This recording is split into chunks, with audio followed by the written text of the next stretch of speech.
Good afternoon, friends. Welcome to Soul Steps with Dr. Ren, the edition where I learn to offer chaos a cup of tea.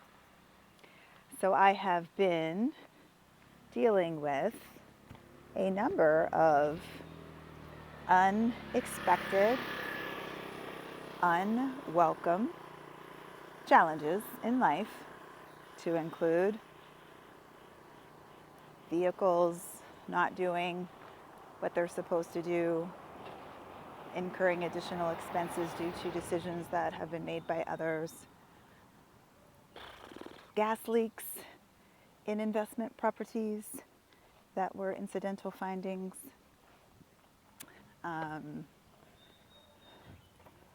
other things not worth mentioning but of the same caliber, quality, coordinates. So I'm gonna take a walk in the woods now. I'm actually just taking a walk to try to release some of this chaos energy back into the forest. I don't actually know back, I don't know where it came from, but I know that I do not wish to hold this distress. So I'm going to actually enter into the forest in an effort to absorb the calm, I suppose. Usually this is a quiet walk, but I don't normally walk in the woods this time of day. So there may be other trail walkers. We'll see. Yeah. Hey, how you doing? So that was my, really yesterday morning is when all of this started, and it's just kind of continued with new problems. And if I had experienced this like 5 to 10 years ago, I would have definitely not been able to stay regulated. So I'm really grateful that I have been able to stay regulated throughout all of this and calm and not panicking and not trying to increase my work effort. You know, when problems come that can be solved with money, that's like kind of like a trigger for me. I am a workaholic in long-term recovery, and I have learned to have a very healthy relationship with work. I do love working, but it also can be a bit of an ego drug that feeds my ego in such a way that the ego can become bloated and cause me to come out of alignment with my values of what matters most to me. So I have a lot of boundaries around my work life that keep me optimally engaged in meaningful work, which I do adore and love and feel very personally mission driven to do all the work that I do, while also living a good life as an individual, as a member of a family system, as a member of a community. And so, but when I'm in a season like this where all of these problems that require money as solutions are gumming up against limits, my financial limits, is really stressful. But I have been able to stay regulated, and there's more that I want to say, but I can't say right now about that whole work thing, but I might come back later and say more words about it. All that's really important now is for me to just acknowledge what I'm feeling and to not get swept up into the chaos bubble of things are falling apart. What am I going to do to hold it all together? I don't really need to hold the world together. The universe is held together by dark matter, the God particle, whatever you want to call it. Even my own body is held together without my conscious effort. My heart is beating, my lung is breathing, my lungs know when to take in more oxygen as I'm walking faster. Unlike my 2017 Civic that has an oxygen center mass airflow sensor issue, I see the impact of a vehicle that doesn't understand how much air is coming in and can't quite work it out. It's freaking out, it's throwing off all the warning signals, and it can actually really mess up your engine. Not unlike my car, you know, but my body is fearfully and wonderfully made, and my lungs know how to sense how much oxygen my muscles need, and it can pull more in from what's being created by all these beautiful trees. So thank you, trees and leaves, and even invasive non-native species that are still doing a good thing by turning carbon dioxide into oxygen that I can breathe. Thank you for that. And yeah, so I'm just really engaging in this walking meditation so that I can remind myself that, like, I can go at the pace that I'm going at and thoughtfully work through these challenges in my life. That I don't have to abandon myself, and that I don't have to become pathologically self-reliant and seeking a self-solution, a self-focused, self-reliant, self-centered solution to this problem. I am blessed to have a partner. I have a spouse who's literally working right now, contributing to our financial resources. I'm gainfully employed. I have 2 W-2 jobs and a side hustle, if you want to call it that. This is not really a side hustle, y'all. This is like my ministry. That's really what it is. I have a ministry that is developing that also can generate revenue. And I am very prayerfully seeking the wisdom of God and all of creation to help me to fulfill my purpose on this earth in a way that is led by love and led by alignment and led by godly wisdom. So I've been working very intentionally to be able to hear the voice of God, to be able to listen to my own spirit, and to connect with the wisdom of the ancients, my ancestors that are housed within my actual body. You know, the body is a temple. The body is a temple. And within our temple, we have our mind, our will, and our emotions that comprise our soul. We are a 3-part being of spirit, soul, and body. And so our mind, our will, our emotions comprise our soul, and then our spirit is eternal. And one of my friends last night said that, you know, talking about the dualities of life, that we are both eternal and finite at the same time. Yeah, our body is finite and limited. Mine is limited by disability and injury and all kinds of reminders about my limitation in the physical 3D world. And yet I am also spirit that will live forever. And so I think the natural world, why I love it so much, is because it reminds us about just the beauty of, the beauty of this tree. This tree. Can you see? It's a dead tree. This tree is dead. Whereas the only thing that's green on this tree is the moss that has used it as a source of fuel. There's no leaves on these branches. It's lived its whole life, and now it is being consumed to go back to the earth. And I think that's beautiful. I know we kind of often run from that, but something about the limitation of life makes it precious. And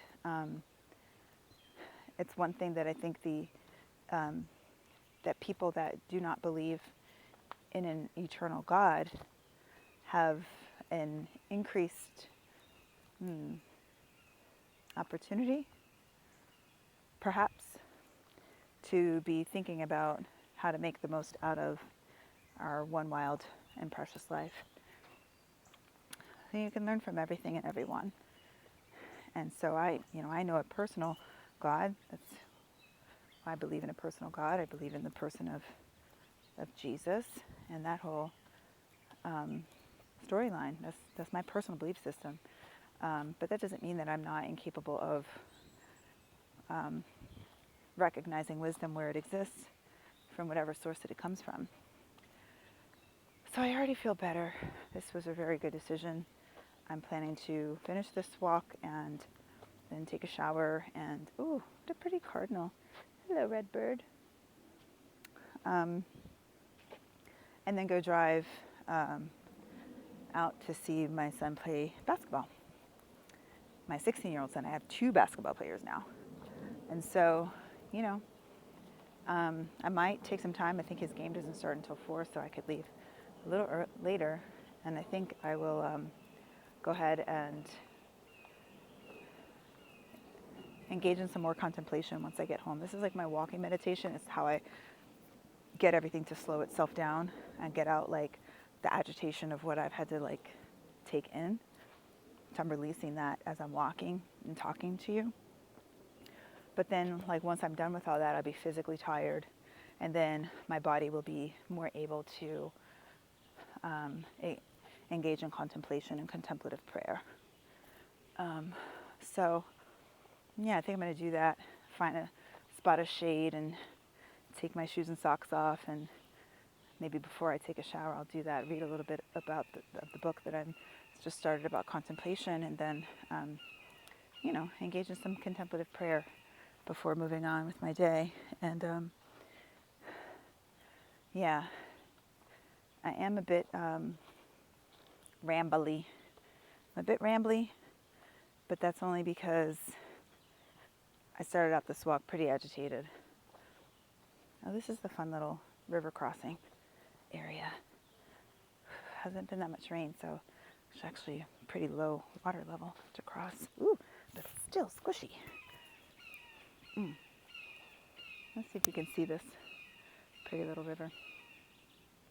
Anyhow, the message that I want to share with you today is what I just showed you. An invitation to take a walk in a space that that's bigger than you. Some people love the city. Some people can even do that there. But if you have access to woods,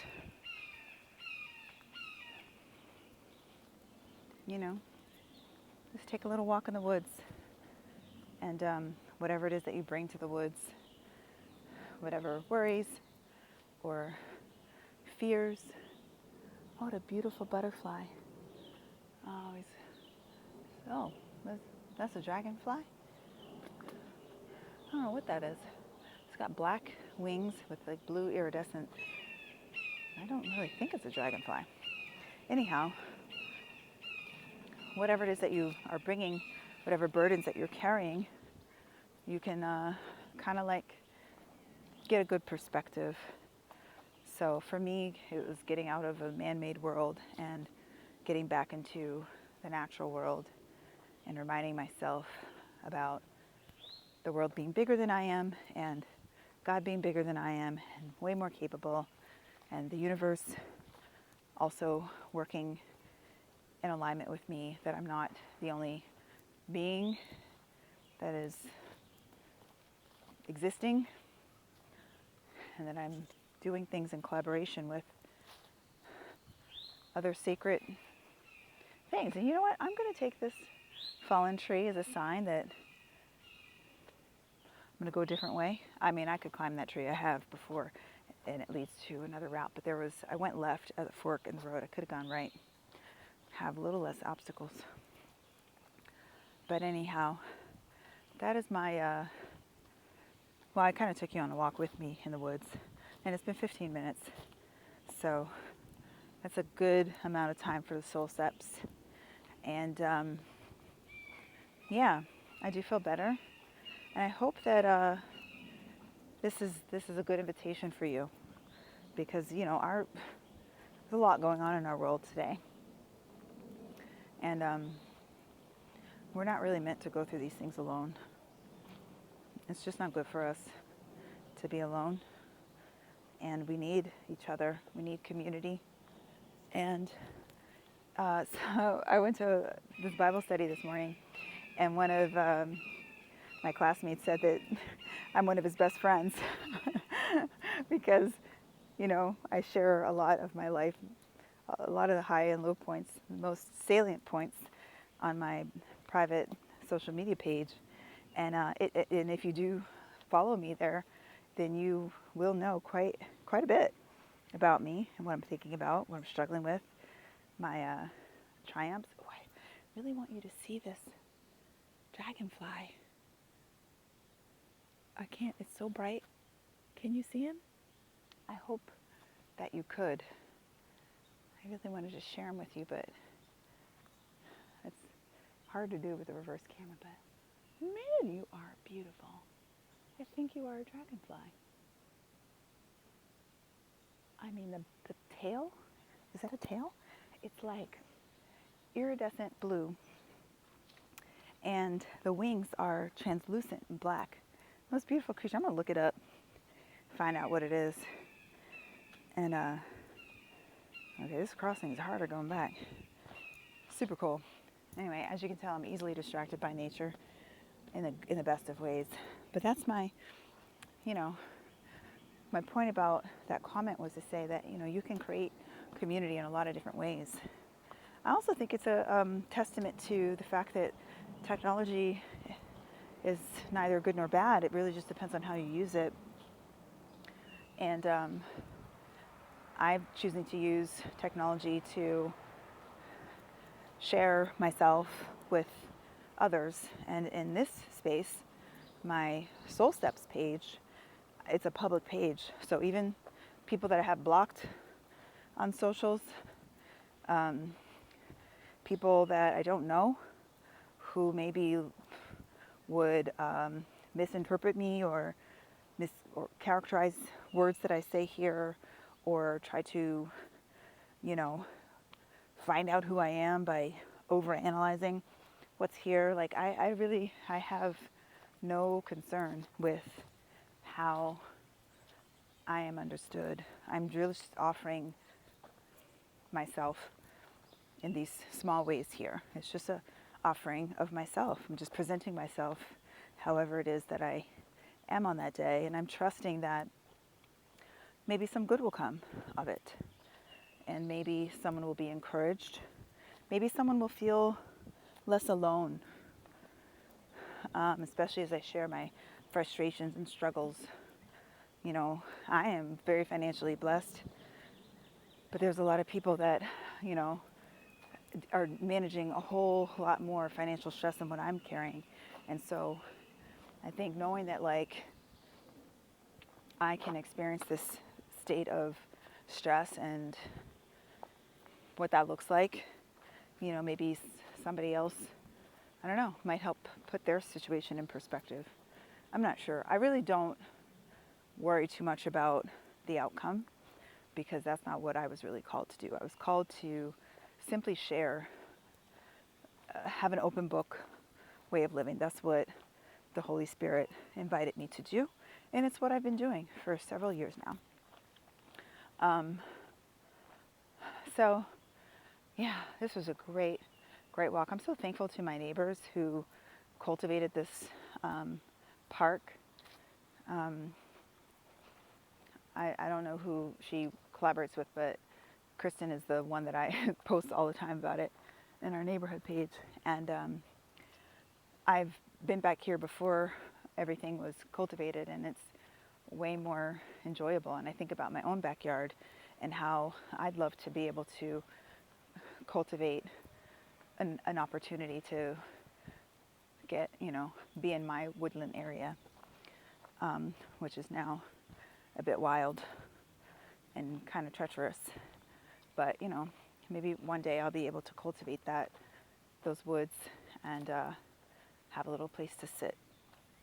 So if you haven't gotten out yet on this Saturday to move your body with love and intention, then I hope you are able to do that soon. But always remember that I love you. Bye.